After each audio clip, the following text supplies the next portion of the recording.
Bonjour et bienvenue sur Non Limite Sécu, le podcast francophone hebdomadaire dédié à la cybersécurité.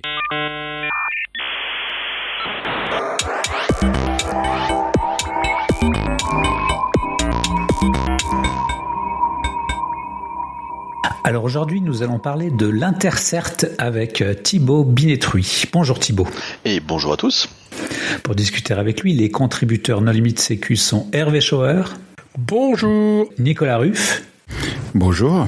Marc-Antoine Ledieu. Bonjour. Et Vladimir Collat. Bonjour. Alors Thibaut, en premier lieu, est-ce que tu voudrais bien te présenter ? Bien sûr, je m'appelle Thibaut Binetruy et je suis président d'Intercert France. Alors ça c'est un titre bénévole, mon vrai métier c'est responsable d'un CERT chez Suez, mais donc effectivement élu au conseil d'administration d'une association qui s'appelle Intercert France. Alors justement, on parle beaucoup de CERT. Un CERT, qu'est-ce que c'est ? Alors, CERT, c'est un acronyme qui veut dire Computer Emergency Response Team. On a un autre acronyme qui est connu, qui est CSIRT, Computer Security Incident Response Team. Globalement, c'est la même chose, c'est juste des acronymes pour parler d'équipes de réponse sur incident. Espèce de opérationnels de cyberdéfense qui vont traiter globalement toutes les choses que personne veut traiter en cyber, à savoir des choses proches du terrain, des incidents, des problèmes et tout ce qui a pu déconner. Et donc historiquement, CERT est une marque qui appartient à une fac américaine qui s'appelle Carnegie Mellon. Et donc il fallait leur demander l'accord pour pouvoir utiliser cette marque-là pour créer une équipe. Donc un autre acronyme plus libre s'est créé qui est celui de CSIRT. Et maintenant le Carnegie Mellon n'exploite plus la marque en Europe, donc on peut utiliser CERT, CSIRT comme on veut, mais globalement la philosophie derrière tout ça est la même. On est des équipes de réponse sur incident de cybersécurité. Et l'Intercert donc ? Alors Intercert, c'est une association qui fédère du coup différentes équipes de cyberdéfense. C'est né d'un constat il y a très très longtemps que traiter les incidents tout seul dans son coin, c'était peut-être pas génial et que c'était peut-être bien d'échanger avec ses pairs pour expliquer un peu les problématiques qu'on avait, trouver des solutions communes et réfléchir un peu ensemble sur comment combattre un peu toutes les menaces qu'on traite au quotidien. Et donc il y a fort longtemps, il y a des équipes qui ont commencé à se retrouver pour échanger, pour discuter avec un niveau de confidentialité un peu élevé des problèmes, des incidents qu'ils traitaient. Et ce petit groupe, il a grandi jusqu'à atteindre une taille critique environ de 40 équipes et ça devenait très compliqué de se retrouver, très compliqué d'échanger. Et donc en 2021, on s'est dit que pour pouvoir avoir les moyens d'échanger et d'assurer ces missions d'échange et de partage, ce serait bien de créer une vraie association. Donc on a créé une asso qui du coup est financée uniquement par les cotisations de ses membres et qui regroupe à date, je crois, 137 équipes réparties dans 3 collèges que sont les CERT internes, donc les équipes qui défendent leur propre périmètre. Par exemple, moi je travaille chez Suez, je défends le périmètre de Suez. Les CERT commerciaux, qui sont des prestataires de cybersécurité qui interviennent quand vous n'avez pas d'équipe qui peut vous aider ou quand vous avez besoin de renfort. Et les CERT institutionnels, qui sont les équipes de réponse incident qui opèrent du coup des périmètres institutionnels, comme par exemple l'ANSSI, comme les ministères ou comme la Caisse des dépôts par exemple. Et donc l'idée d'Intercert France, c'est de créer un cadre pour que tous ces gens-là puissent échanger au quotidien sur les incidents qu'ils vivent, sur les problématiques et sur les difficultés qu'ils rencontreraient diverses et variées. On a 3 missions principales. La première c'est l'échange. La deuxième c'est être un peu la partie visible de tous ces gens-là pour pouvoir un peu parler dans les médias, raconter un peu les difficultés qu'on rencontre et recentrer les débats sur ce qu'on estime être important. Et on a aussi une volonté d'aider des entreprises qui voudraient se défendre à créer des équipes de réponse incident, et donc on a créé un incubateur qui est opéré par des bénévoles de l'asso et qui en gros propose un cursus de cours assez divers et variés qui vont des RH jusqu'à les thématiques forensiques qui peuvent en gros permettre à une entreprise qui voudrait se défendre de ressortir de là avec toutes les clés pour créer un CERT au sein de leur structure, savoir où la positionner et commencer à opérer du coup du traitement d'incidents. Donc voilà un peu ce qu'est Intercert France, c'est un peu tout ça. Et donc force est de constater qu'il y a une demande et il y a un besoin, puisque on est parti de quelques dizaines d'équipes à maintenant 137 et a priori d'autres encore équipes ont toqué la porte pour nous rejoindre. C'est qu'ils ont tous envie de participer à cette grande famille des gens qui aiment pas le vendredi après-midi. Vu la qualité des goodies, ça m'étonne pas. Tu as précisé Intercert France, ça veut dire qu'il y a un Intercert pas France ? Non, c'est juste que c'est comme ça qu'on s'appelle, c'est notre dénomination officielle, c'est le nom de l'association, donc on s'appelle Intercert France, et non pas Intercert FR, parce que c'est des choses qui étaient déjà un peu prises comme ça, donc ça s'appelle Intercert France. Voilà. Ouais, n'allez pas sur le site intercert.com ou Intercert Global, hein, ça a strictement rien à voir. Non, effectivement, c'est pas nous. Et donc, du coup, vous avez des productions. Ouais, effectivement, en fait, l'idée derrière ça, c'est quand même de faire rayonner un peu les métiers du CERT, de donner un peu voix au chapitre à tous ces gens-là. Donc pour ça, faut être un peu visible. Et donc, on essaie d'avoir des productions communes. Un exemple type, c'est des fiches réflexes. Les fiches réflexes, c'est tout un tas de guides pratiques pour prendre en charge certains types d'incidents, d'effacement, des attaques, des fraudes, du DDoS, etc. sur comment analyser la situation, comment l'endiguer, comment s'en protéger. Et en fait, c'est une production commune. On met des gens plutôt smart derrière la création de ces fiches. On les relie en commun avec différentes personnes qui donneraient du temps pour les relire. Et puis après, on en fait une publication et qu'on donne accès librement. L'idée, c'est de servir le plus de gens possible, qui se disent tiens, je vis un événement cyber, je ne sais pas du tout par quelle boule prendre. Est-ce qu'il n'y a pas des gens dont c'est le métier qui ont déjà écrit quelque chose et qui pourraient m'aider? C'est exactement ce qu'on a fait avec les fiches réflexes. On essaie aussi de faire des publications autour donner une visibilité sur la menace. Notamment, on a écrit ça fait 2 fois qu'on produit un rapport d'incidentologie, donc ça c'est une production aussi à plusieurs mains de membres de l'association qui du coup prennent en compte une grosse database d'incidents remontés par nos membres et qui essaient d'analyser tout ça pour globalement trouver des trends, des choses à mettre en avant pour pouvoir dire un peu les vraies problématiques traitées par les équipes de réponse incident en France, c'est ça. Là-dessus on doit s'améliorer, là-dessus on voit ça, la menace elle est plutôt orientée comme ci, comme ça. Et dernièrement on a réalisé une dernière publication sur un sujet qui était cher à mon prédécesseur, Frédéric Lebastard, qui était l'ancien président de l'association, que sont les risques psychosociaux, les impacts sur la santé mentale des opérationnels de la cyberdéfense, qui sont pas du tout anodins, voire même carrément inquiétants sur certains points, et qui du coup amènent à pas mal de réflexions, et notamment à des prises en compte de la santé mentale de ces équipes-là, de la protection, de la prévention, mais aussi de la détecter globalement des gens qui seraient pas très bien ou qui auraient besoin d'aide par la sursollicitation entraînée par ces métiers-là. Donc voilà, c'est un peu on produit quelques petits contenus qu'on essaie de mettre en avant, en plus du coup de tous les échanges qui sont plutôt confidentiels qui sont entre nous, quoi. Alors on va revenir sur le rapport sur l'état de la menace. Qu'est-ce qui se dégage cette année? Globalement, ce qui se dégage, c'est que la menace faiblit pas, c'est avant tout ça. Globalement, alors il y a un petit biais dans le sens où on a quand même de plus en plus d'équipes qui regardent, qui sont quand même mieux équipées pour détecter, donc on voit plus de choses, et donc on voit une cybercriminalité qui est quand même toujours bien présente, encore pas mal d'attaques par ransomware, des fuites de données, beaucoup de fraudes qui utilisent du coup des compromissions de boîtes mail, etc. Mais aussi on détecte un peu plus d'espionnage, on détecte globalement des choses qui sont un peu plus cachées ou peut-être moins visibles, et quelque chose qui est assez intéressant depuis quelques années, ce qu'on appelle du prépositionnement. C'est-à-dire des attaquants qui prennent accès sur un système d'information, mais on ne sait pas vraiment pourquoi. Ils se maintiennent un accès, et a priori ils sont là pour rester dans le temps, peut-être pour un usage ultérieur inconnu. Voilà. On suppose que les tensions géopolitiques actuelles font que certaines personnes ont des opportunités de maintenir des accès dans le système d'information et se disent ça peut être utile par exemple d'accéder ou de garder un accès là-dessus parce que peut-être qu'un jour on en aura besoin pour contre-attaquer, se défendre ou aller perturber une nation. Ça c'est des choses qu'on voit remonter un peu plus souvent maintenant.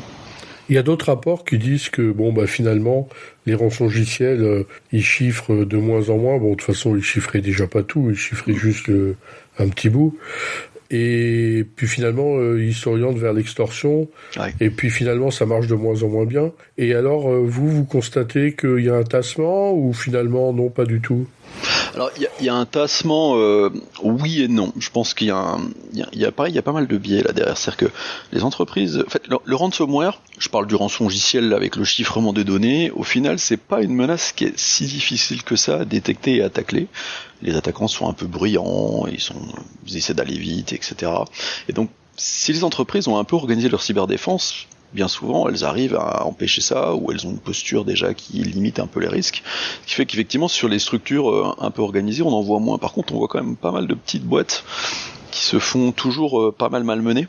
Oui, donc en fait, c'est ceux qui n'ont pas de CERT qui sont victimes, mais l'Intercert, lui, il en voit moins. En tout cas, les entreprises concernées avec des équipes de cyberdéfense internes sont statistiquement moins concernées par ces grosses crises-là. Elles ont d'autres problèmes, je dis pas que c'est parfait, mais elles sont moins concernées par cette menace-là en tout cas.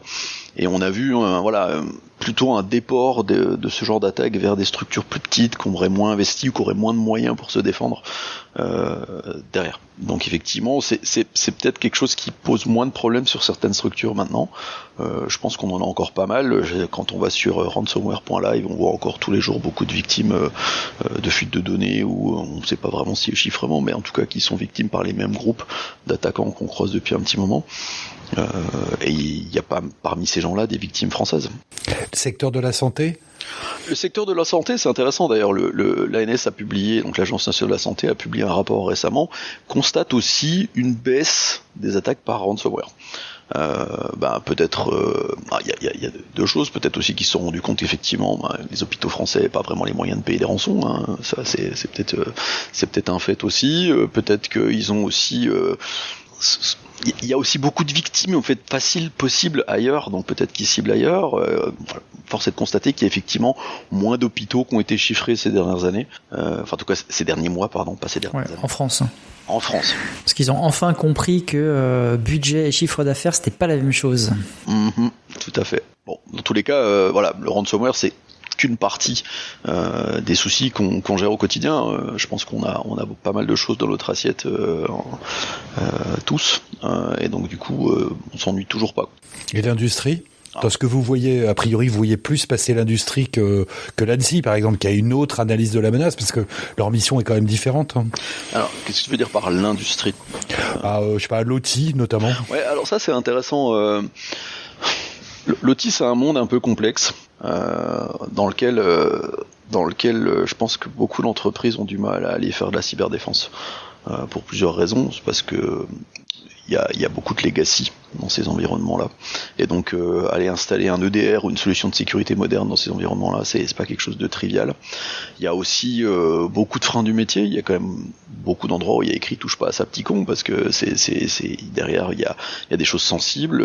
Les équipements, les automates sont pas des équipements sur lesquels on va installer des solutions de sécu ou autres, donc c'est des sujets qu'on traite plutôt par de l'architecture et de la détection un peu. L'industrie, je pense que ça reste encore compliqué, et je pense que d'un point de vue cyber, on se rend pas encore bien compte du problème que ça pose. Par exemple, si on prend, je vais citer une petite société française qui est Onif, qui scanne globalement Internet toutes les semaines.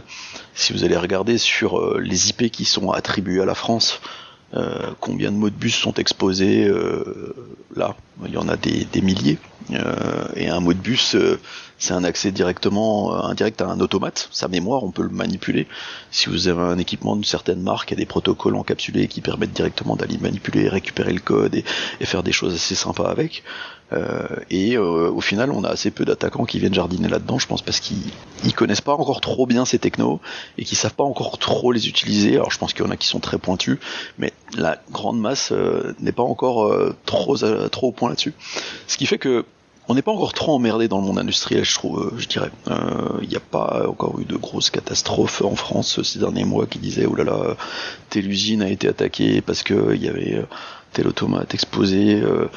On voit pas encore trop ça, mais je pense que ça va pas encore durer longtemps comme ça. Donc effectivement, c'est un domaine dans lequel il faut qu'on s'améliore, je pense fortement, mais avec toutes les difficultés qu'on connaît, que j'ai citées précédemment, qui complexifient un peu la chose.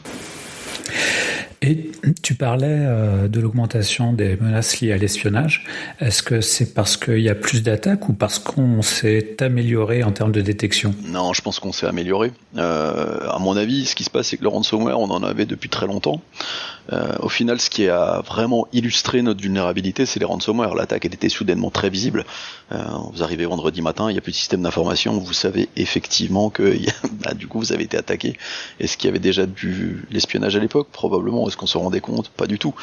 quand vous êtes un industriel de la défense et puis que vous faites piquer votre propriété intellectuelle, vous en rendez pas compte la plupart du temps. Par contre, 15-20 ans après, vous avez un concurrent qui émerge et qui fait la même chose que vous pour 4 fois moins cher. C'est qu'il s'est passé peut-être quelque chose d'intéressant là-dessus. Et ça, c'était beaucoup moins visible. Maintenant, effectivement, comme on a, pour lutter notamment contre le ransomware, beaucoup plus illuminé nos systèmes d'information, on détecte peut-être plus facilement certaines choses. Un mouvement un samedi soir à 3h du matin sur un serveur qu'on voyait pas du tout avant, maintenant on le voit et on tire la pelote, et peut-être qu'on se rend compte qu'il y a des gens qui sont là depuis plusieurs mois, voire plusieurs années dans le système d'information. C'est souvent par sérendipité comme ça qu'on découvre une opération beaucoup plus longue. Ouais, je suis quand même moins optimiste que toi là-dessus, parce qu'en fait, il y a eu pas mal d'études sur le sujet, et il y a quand même un pivot qui a été détecté des attaquants du ransomware vers la fuite de données et la menace à la divulgation, parce qu'en fait, un ransomware, c'est chiant. Il faut coder un ransomware, il faut prendre les droits. Alors, on va parler d'Active Directory, par exemple, parce que c'est la majorité des systèmes d'information internes. Il faut prendre des droits admin élevés, il faut péter tous les backups, il faut les shadow copies, etc. C'est chiant, c'est pas discret. Après, faut balancer le ransomware, faut tout chiffrer, ça prend du temps. En plus, une fois sur deux, il se gourre sur la crypto, donc on peut déchiffrer. Enfin, je veux dire, c'est chiant. Alors que la fuite de données, c'est tu rentres, tu récupères. Et l'autre fois où il se trompe aussi, on peut pas déchiffrer parce qu'il y a un bug dans la routine. Et donc après, il faut menacer, etc. Enfin, c'est chiant. Alors que finalement, la fuite de données, c'est tu rentres, tu voles les données et après tu menaces. Au final, ça a quasi le même effet. C'est quand même beaucoup plus facile à faire. Il y a quelque chose qui change là, qui est assez intéressant, c'est un move massif sur la fuite de données sur les applications. C'est-à-dire que ce qu'on voit là, les mecs qui vendent sur les forums la compromission de tel site, de telle entreprise avec la fuite de données massive, c'est pas des mecs qui compromettent un accès VPN ou qui vont rentrer dans un système d'information, se latéraliser, etc. C'est des gens qui bien souvent volent des identifiants, enfin récupèrent des identifiants volés avec un faux stealer, accèdent à une application qui est exposée sur internet. Ce compte, il a soit un pouvoir assez important, soit il y a une vulnérabilité dans l'appli et les mecs vont scraper et voler les données qui sont dans une appli. Et ça, là-dessus, on est clairement pas bon. Je pense qu'on est très nombreux à pas trop faire de supervision sur les applications, parce que les métiers ont leurs applis dans leur coin et que c'est pas intégré dans le schéma de défense classique qu'on fait. On fait de la défense sur les infrastructures, pas tant sur les applicatifs. Et ça, c'est un move sur lequel il faut qu'on travaille absolument et qu'on aille plus là-dessus, notamment sur les applis métiers critiques qui manipulent des données clients ou des choses comme ça, pour pouvoir être capable de détecter qu'un compte admin, d'un coup, à 3h du matin, il a accédé à 500 fiches clients ou ce genre de choses. Et ça, c'est des trucs sur lesquels je pense qu'on n'est pas très nombreux à aller. On fait pas encore beaucoup ça. Et effectivement, ce qui se passe en ce moment va probablement amener un changement là-dessus. En 95, on essayait déjà. C'est-à-dire qu'on voyait bien qu'on jouait que sur de la journalisation technique et on rêvait d'avoir de la journalisation fonctionnelle. Et la journalisation fonctionnelle dans les applications qui rentrent dans nos SIEM habituels, déjà en 95, bonjour avec les éditeurs. Bon, tu vas me dire, on est à l'époque de Syslog, je suis un dinosaure. Mais aujourd'hui, c'est vrai qu'on a beaucoup de mal. Alors pourtant, on a JSON, on a tellement de trucs là. On a beaucoup de mal à avoir une bonne journalisation fonctionnelle qui va permettre de faire le lien avec le fait que le mec qui fait ce genre d'opération depuis tel endroit, c'est pas normal. Ça, c'est un vrai sujet, notamment parce que les applications, souvent, elles sont construites par le métier pour répondre à un besoin fonctionnel classique, mais qu'effectivement, la supervision de cette application n'a pas forcément été prise en compte. Et donc, une fois que l'appli tourne, c'est compliqué d'aller dire, maintenant, il faudrait nous mettre des logs là-dessus, etc. Et souvent, il faut attendre qu'il y ait un incident pour que ça change. Oui, il y a même eu des cas où il suffisait d'incrémenter l'ID dans l'URL pour pouvoir accéder au dossier de tout le monde, tu sais. Classique. Ouais, moi, je blâmerais personne dans ces histoires-là, dans le sens où coder une application c'est facile, coder une application c'est moins facile. Avoir des gens qui la supervisent derrière, compliqué. Bon, bref, c'est un vaste sujet. Je pense que l'actualité jouera peut-être en notre faveur là-dessus et amènera peut-être un peu plus de budget pour changer les choses. Mais t'as un très bon guide qui a été sorti par l'ANSSI justement sur la sécurisation des applications, avec en particulier le fait de rien que d'appliquer des seuils et des alertes suivant si certains seuils sont dépassés. Ça marche quand même très très bien. Je vous ferai peut-être qu'on mette le guide de l'ANSSI là en commentaire sur la publication du podcast, mais franchement je recommande ce guide qui est assez simple finalement à appliquer et qui permet quand même de pas mal sécuriser ces applications. Techniquement, je pense que ça nécessite pas beaucoup de complexité, mais la complexité, elle est plutôt d'amener les gens qui gèrent ces applis ou qui les développent à appliquer ces règles. On a des experts sécu qui sont convaincus que c'est important et que c'est pas très compliqué. Et de l'autre côté, on a des gens qui ont d'autres problématiques. Faut que l'appli tourne, faut que ça réponde à un besoin. Ils ont un pipeline de features à développer qui est monstrueux. Et puis, au final, le budget de sécu, il est pas très important dans tout ça. Alors l'autre sujet, moi, qui m'intéresse beaucoup, c'est celui des risques psychosociaux, parce que il n'y a pas que dans les CERT que les gens sont concernés. On voit pas d'articles sur les RSSI, par exemple, ou même les professionnels de la cybersécurité de manière générale qui envisagent tous de changer de métier, pour pas dire aller élever des chèvres. Non, pas tous. Un grand nombre, tu vois, entre les pentesters qui sont menacés par l'IA, les alternants qui trouvent pas de boulot, les RSSI qui sont sur le pont nuit et jour parce qu'ils n'ont pas d'équipe pour faire les astreintes. Qu'est-ce que vous avez constaté, vous, dans votre rapport ? Nous, ce qu'on constate avant tout, c'est que le métier de la réponse sur incident est un métier de passion et de dévouement. Les équipes sont extrêmement présentes, sont extrêmement passionnées par ce qu'elles font. Elles aiment beaucoup. C'est pas la cyber en général, ça ? Est-ce que dans d'autres métiers de la cyber, c'est pas un peu pareil ? Probablement, pour avoir pratiqué différents métiers de la cyber, je trouve que moi j'étais pentester avant, j'ai un attachement vraiment particulier à mon métier et à défendre le périmètre et l'entreprise qui m'emploie. C'est un peu comme une extension de ma maison et donc du coup je suis très sensible à ce qui lui arrive et j'ai vraiment un attachement particulier à ça. Et il y a quelque chose qui est important, c'est que comme on est opérationnel et qu'on traite de la supervision, en fait ça s'arrête jamais. Globalement, le week-end, il peut y avoir des incidents, la nuit, il peut y avoir des incidents, on peut être réveillé. Et au final, tout ça fait qu'on a un état de vigilance permanent. C'est ça qui ressort de nos études, c'est que les gens sont en état de surveillance, vigilance, d'inquiétude un peu permanente chez beaucoup de nos experts, et qui finit par peser avec le temps. Le manque de moyens apporte beaucoup de choses. On voit que ce qui sort dans l'équipe, c'est que dans notre étude, c'est que les équipes de taille conséquente, plus de 50 personnes, sont un peu moins concernées par les risques psychosociaux, parce que la charge est un peu plus répartie, du coup, sur les équipes. Plus les équipes sont petites, plus les gens sont sollicités en permanence. Et puis il y a plein de choses qui s'ajoutent là derrière. Il y a des expositions à des contenus qui sont parfois très sensibles. Quand je dis sensible, c'est pas forcément sens business, ça peut être des contenus criminels, des contenus choquants. Nos métiers nous amènent à voir des choses qu'on n'a pas envie de voir, mais on n'est pas tous armés de la même manière face à ces contenus-là, et donc forcément les analystes peuvent réagir plus ou moins bien face à ce genre de contenu. On a derrière aussi le manque de moyens, des gens qui travaillent du coup sur des équipements perso, et donc du coup la coupure pro-perso elle est beaucoup plus difficile quand on est en congé, ce qui fait que au final tout ça s'arrête jamais, même si on aime notre métier, au bout d'un moment ça finit par peser, et donc ça devient compliqué pour beaucoup de gens. Comme on intervient aussi beaucoup dans des crises ou des choses comme ça, on voit des gens qui sont parfois très tendus, il y a des agressions physiques, il y a des agressions verbales, voilà, tout ça œuvre à un final un contexte on va dire un risque qui est un terrain propice aux risques psychosociaux. Nous, ce qu'on essaie de dire là derrière, c'est qu'il faut qu'il y ait une prise en compte un peu spécifique de ces métiers-là de la cyber qui sont quand même un peu à part, et il faut former les managers à détecter globalement le mal-être dans les équipes. Il faut qu'il y ait une écoute, il faut qu'il y ait organisé l'activité de ces réponses à incidents pour justement dégager du temps de repos entre guillemets aux opérationnels de cyberdéfense. Moi, par exemple, dans mon équipe, les semaines, il y a des gens qui traitent des tickets, il y a des gens qui sont sur d'autres missions par derrière, ils vont faire du hunting ou d'autres choses, des choses un peu plus smooth, un peu moins tendues pour pouvoir du coup avoir un temps de repos. C'est je pense indispensable pour qu'on continue d'aimer ce métier-là et qu'on soit pas trop exposé. Et puis derrière, il y a aussi des choses qui sont très gênantes, comme par exemple on traite des incidents qui sont parfois le fait d'activités criminelles. Et ces criminels, ils sont là pour faire de l'argent, et quand on leur casse les pieds, ils aiment pas ça. Je peux donner un exemple personnel très récent, hein. Il n'y a pas 10 jours, j'ai analysé une fraude avec des alloteurs, je les ai appelés pour comprendre comment ça fonctionnait, etc. Et puis à la fin, j'ai collecté assez d'informations pour fermer leurs infrastructures, donc j'ai fait fermer leur ligne téléphonique, leur hébergement.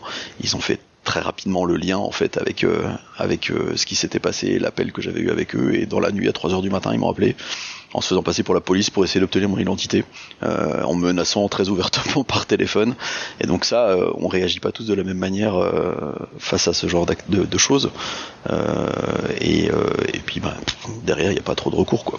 Donc voilà, c'est très compliqué tout ça. Au final, maintenant, il y a quelque chose de très positif, c'est qu'en tout cas, et c'est ce qui ressort notamment dans l'audition de Vincent Strubel encore récemment là, ou par rapport à ce que je vois moi dans l'association, c'est que Intercert France, c'est pratiquement 1300 professionnels de cyberdéfense, et je pense qu'ils sont toutes et tous extrêmement impliqués dans leur métier, extrêmement globalement ils apprécient ce qu'ils font, et ils ont un sens vraiment du service pour essayer de défendre leur structure, et ça se traduit sur la difficulté qu'ils ont à subir les échecs qu'on vit quand on traite des incidents de cybersécurité. En tout cas, la cyberdéfense apporte quelque chose de beaucoup de modestie. La victoire est invisible. Tout ce qu'on fait au quotidien et qu'il se passe rien, ça ne se voit pas. En revanche, le moindre incident nous amène tout de suite un échec extrêmement visible. La moindre erreur d'analyse, la moindre défaut de configuration, vous sautez la tronche direct. Il y a quand même une grande satisfaction de faire le bien pour la société, de faire le bien de l'humanité. Enfin, je veux dire, c'est comme quand tu es pompier ou médecin. Donc ça fait partie de la satisfaction. Il y a quelque chose de différent par rapport au métier de pompier. Il n'y a pas le bal dessert. À quand l'organisation du bal dessert? Non, il y a quelque chose de différent dans le sens où les pompiers, ils interviennent, ils réagissent à des catastrophes, ils répondent à des incendies. Ils font pas trop, ils font un peu de prévention, mais pas tant. Nous, on essaie d'empêcher les incendies au quotidien. On n'a pas tous un pompier au pied de l'immeuble avec une lance qui éteint toutes les flamèches. Nous, notre métier, c'est avant tout d'empêcher ces incendies d'apparaître. Quand il y a un incendie, c'est au final quelque chose a merdé quelque part, et il y a un défaut de reconnaissance dans les entreprises. C'est que les entreprises qui ont investi en cyber, elles investissent de l'argent, elles veulent essayer de justifier cet investissement. S'il se passe rien, est-ce que ça veut dire qu'elles ont fait un investissement pour rien, ou est-ce que ça veut dire que leurs équipes ont très bien travaillé? Difficile à dire, et c'est excessivement difficile d'arriver à justifier globalement les budgets investis et le travail d'une équipe réponse incident auprès d'un COMEX ou d'une direction. Et tout ça joue aussi au final pour la santé mentale des experts, parce que derrière on se dit il se passe rien, vous servez à rien. Par contre, le jour où il y a un problème, qu'est-ce que vous avez fait? Pourquoi ça a déconné, quoi? C'est pas sûr que les Catherinettes se ruent en masse dans les balles des Intercertes, par contre. Tout de suite. Ouais, à plusieurs reprises, tu as évoqué la lutte contre la fraude ou la fraude. Est-ce que tu vois un merge entre justement le monde de la cybersécurité et le monde de la lutte contre la fraude? Ouais, en fait, on voit pour plusieurs raisons. La première, c'est qu'on a beaucoup de fraudes qui utilisent au final des moyens informatiques, par exemple le business email compromise, compromission d'un email. L'attaquant l'utilise pour insérer un changement d'IBAN dans une discussion autour d'une facture. Ça relève de qui? De la fraude, ou ça relève de la cyber? Un peu les deux. On a de plus en plus de fraude interne, et ça c'est un vrai sujet. La fraude interne, je pense qu'on gratte la surface là-dessus, mais la détection cyber a amené aussi au final une visibilité sur certains aspects de fraude interne, qui font que mon équipe intervient régulièrement sur des sujets pour identifier l'activité d'une personne interne qui aura réalisé une malveillance. Donc oui, il y a une convergence forte, et au sein d'Intercert, il y a un groupe de travail dédié à la fraude, parce qu'on est de plus en plus d'équipes à justement être impliquées dans des sujets de fraude, e-fraude, interne ou externe, et sur l'utilisation de nos moyens cyber classiques pour pouvoir détecter, traquer et entraver cette fraude. Il y a vraiment une convergence entre les deux. Moi, j'avais une question sur un point que tu as évoqué tout à l'heure, c'est le niveau de sensibilisation des directions. Parce que vous, Intercert, vous parlez entre vous, donc vous devez avoir des problématiques similaires sur des fois le manque de compréhension / implication / intérêt. Il y a plusieurs mondes. Ce qui change de mon expérience, c'est est-ce que le secteur pour lequel vous travaillez est régulé? La régulation apporte un niveau de sensibilité assez important. C'est bête, mais quand vous avez un régulateur qui vous tombe dessus et qui vous dit qu'est-ce que vous faites en cyber, quels sont vos incidents, comment vous avez traité, qu'est-ce qui se passe chez vous, et qui vient régulièrement contrôler ou vous demander des exports d'incidents, vous allez faire beaucoup plus de cyber, vous allez investir beaucoup plus en cyber. Quand vous n'êtes pas trop régulé, au final, globalement, tant qu'il se passe rien, vous voyez jamais votre patron et on n'entend pas parler de vous. Donc, mais c'est normal, c'est le rôle du régulateur de contrer la nature humaine. La nature humaine, c'est prendre des risques, et le régulateur, il dit non, mais là, vous prenez des risques pour la société, c'est pas possible. Et voilà. Et donc, il régule. Mais tu peux pas réguler tous les métiers. Oui, mais regarde, t'es en train de prendre un tournant assez important. On avait historiquement, donc l'ANSSI avait une posture de régulation sur les OIV. Avec NIS 2, c'est en train de toucher un nombre d'entreprises extrêmement large. Oui, c'est plus large, oui, effectivement. C'est beaucoup plus large derrière, et donc on voit des structures qui sont en train de se dire mince, j'ai jamais fait de cyber, comment je vais faire ? Je vais être obligé de faire des choses là vite en urgence, et qui savent pas trop comment s'y prendre. Donc c'est en train de changer. Ça apporte des choses. Derrière, au final, ça apporte ses fruits. On commence à avoir des patrons qui se posent les bonnes questions. C'est un peu les entreprises qu'on voit en incubateur Intercert, et qui arrivent et qui se disent ouais, on voit nos copains, là il faut qu'on y aille, il faut qu'on arrive à créer une structure, faut qu'on crée un CERT, il faut qu'on commence à regarder nos infrastructures, et donc au final ça s'améliore. Maintenant, est-ce que dans toutes ces structures-là ça remonte jusqu'au COMEX ? Est-ce qu'on a des indicateurs pertinents ? Voilà, c'est aussi difficile de trouver les bons indicateurs. Moi je prêche pour... on parle beaucoup de KRI, de KPI, pas trop ces trucs-là. Je prêche plutôt sur ce que j'appelle des war stories, des créneaux dans lesquels justement les experts viennent raconter un peu les incidents qu'ils traitent, qu'est-ce qui se passe, et les choses les plus critiques. On traite globalement toutes et tous des incidents un peu sensibles par moment, et c'est important que ces sujets-là ils remontent au plus haut pour dire ok, voilà ce qui a bien marché, voilà ce qui a déconné, voilà ce dont on a besoin pour que ça se reproduise pas, et ça, je pense que ces trucs-là doivent remonter plus haut. Ça doit passer largement la barrière du RSSI, aller beaucoup plus haut pour aller expliquer ce qui se passe. Et on voit quand même de plus en plus de fonds d'investissement qui viennent du coup aussi challenger les structures dans lesquelles ils investissent d'un point de vue cyber. Donc ils viennent régulièrement, ils envoient un expert technique qui vient voir les CERT pour dire ok, racontez-moi ce qui se passe chez vous, est-ce que vous avez des incidents, si vous en avez pas, vous êtes sûr, si vous en avez, ok, comment vous avez traité, quelles sont les difficultés, et puis ils viennent poser des questions techniques qui ont beaucoup de sens. On parle de MFA, on parle de backup, on parle de DR, on parle de SIEM, de log, etc. et plein de choses comme ça. Donc c'est quand même plutôt positif. On part de très très loin, mais on s'améliore. Enfin, déjà, si tu es dans une entreprise où il y a un CERT, c'est que tu as déjà normalement un bon niveau de sécurité. Ouais, c'est clair. On est d'accord. Oui, tu as un CERT interne, il y a une prise en compte de sujets. Il y a une énorme maturité là. Absolument. Absolument, faut en être conscient. On est un peu dans le tour d'ivoire. On a encore beaucoup d'entreprises aussi qui ont investi dans les solutions de sécu, mais qui mettent personne derrière. Par exemple, un EDR est une solution extrêmement utile, mais tout seul ça ne fonctionne pas. Répondu à des incidents régulièrement où il y avait un EDR qui avait largement sonné, mais personne n'avait vu les alertes. L'EDR, il entrave quelques trucs, il bloque quelque chose, mais c'est pas lui qui évince l'attaquant, hein, donc c'est pas lui qui prend les remédiations pour empêcher que ça recommence. Donc effectivement, une bonne cyberdéfense, c'est pas que des outils, c'est des outils et des gens. La sécurité n'est pas un échec. Il y a beaucoup d'échecs, mais il y a aussi beaucoup d'histoires. Je pense qu'il y a quand même pas mal de succès, et ça c'est aussi ce qui ressort d'Intercert France. C'est pas mal de rétex, d'incidents qui n'ont pas été menés au bout. On a attrapé un attaquant en chemin sans qu'on sache ce qu'il venait faire. C'est-à-dire, ça sort souvent d'ailleurs dans le rapport d'incidentologie d'Intercert. On connaît pas le but, c'est l'objectif de l'attaquant. Soit on l'a évincé avant qu'il atteigne son objectif, soit c'était purement opportuniste, mais dans tous les cas on les a vus et ils ont rien volé, ils ont rien détruit. Ouais, c'est un truc qui m'avait frappé dans le rapport de l'ANSSI sur la menace en 2025. C'était qu'en fait, avec le saucissonnage de l'industrie du crime cyber, en fait, il y a les professionnels qui s'occupent eux de l'intrusion ou du moyen de rentrer, et ensuite, donc, ils peuvent se prépositionner à peu près, assez largement, semble-t-il, et ensuite ils revendent leurs accès à d'autres qui les exploitent. Ça pourrait expliquer en partie, je pense, ce phénomène qu'on découvre plus répandu qu'avant de prépositionnement à des fins de 2 points. C'est à celui qui voudra bien acheter l'accès que je sais pas. C'est une des explications. Je pense pas que ce soit la seule, mais en tout cas, c'est une possibilité. Ce qu'on voit aussi, c'est que la cyber opérationnelle, en tout cas la cyberdéfense opérationnelle, elle s'arrête pas aux frontières de votre système d'information.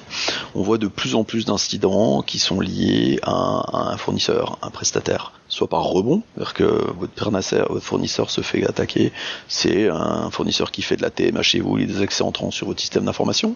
On a aussi tous ces fournisseurs de SaaS, la solution de facturation en SaaS, qui se fait détruire. Vous pouvez pas facturer pendant 1 mois parce que son système d'information est en vrac. Ça devient très gênant. Donc ce qui fait que c'est compliqué de défendre son périmètre puisque il s'arrête complètement pas du tout aux frontières du coup de votre système d'information.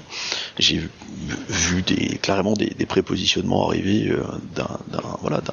d'une entreprise de télémaintenance qui a un accès entrant. Je l'ai vécu, un logiciel de facturation détruit l'année dernière ou il y a 2 ans, on l'a vu, on l'a traité, on l'a vu, on l'a subi. C'est compliqué au final. Vous avez peut-être tout blindé chez vous, puis au final votre fournisseur clé lui se fait éclater. C'est pénible. Et tu sais, les attaquants que tu mets dehors, c'est un peu comme les appels téléphoniques. Si c'est important, ils rappelleront. Exactement. Et ça, c'est un vrai sujet aussi, typiquement dans l'espionnage. Quelqu'un qui est là avec un objectif bien précis, s'il n'a pas atteint son objectif, il n'y a pas de raison qu'il recommence pas et qu'il retente pas et qu'il revienne pas. Si on a un mec dans un pays hostile qui est payé toute la journée pour accéder ou voler des plans ou accéder à quelque chose, c'est son métier. Le mec, il vient au bureau pour ça. Il n'y a pas de raison qu'il lâche l'affaire. J'espère quand même qu'ils ont du télétravail et qu'ils sont pas obligés de venir au bureau. Dans certains pays, il faut peut-être pas aller au bureau en ce moment, effectivement. Ok, est-ce qu'il y a un point dont on n'a pas parlé et que tu souhaiterais évoquer ? Je pense qu'il y a un point qui est important. Alors, je l'ai évoqué dès le début, mais dans l'ADN Intercert, il y a ce côté partage. Donc, effectivement, quand je traite un incident sur mon périmètre, je me rends compte que peut-être qu'il y a il y a des copains qui sont peut-être concernés par la même menace. Donc la vivre juste chez moi, la garder pour moi n'a aucun sens. En revanche, aller commencer à discuter, à dire on a vécu ça, on a vu ça, les techniques utilisées par l'attaquant, c'était ça, et du coup c'est peut-être intéressant de superviser ça dans vos systèmes d'information. Tous les gens à qui je vais le dire, ils vont se dire c'est pas bête, ils vont peut-être améliorer leur cybersécurité, et comme on est 130 de cette équipe, au final on en apprend beaucoup sur ce qui se passe chez les autres, et on est beaucoup plus résilient comme ça, et on améliore nos détections, on améliore du coup notre connaissance de la menace, les manières d'opérer des attaquants. Donc moi je veux vraiment inciter les gens à plus partager. Et ça c'est un point qui est important. On voit encore beaucoup de structures où le management, la hiérarchie interdit aux opérationnels d'aller faire un rétexte d'incident. Alors quand c'est judiciarisé, etc., je comprends la problématique, mais quand c'est pas le cas, y a un côté un peu honteux, non on va pas le dire, on s'est fait attaquer, etc. On est en 2026, tout le monde se fait attaquer. On a toutes les grandes entreprises ont des équipes de réponse à incidents. C'est bien qu'on traite des incidents.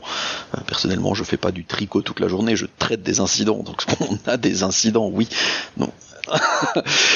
Donc c'est important que les gens changent cette posture, qu'ils arrêtent d'avoir cette inquiétude vis-à-vis de leur image en disant oh là là on a des incidents, faut surtout pas le dire, faut surtout pas que ça se sache, c'est contre-productif.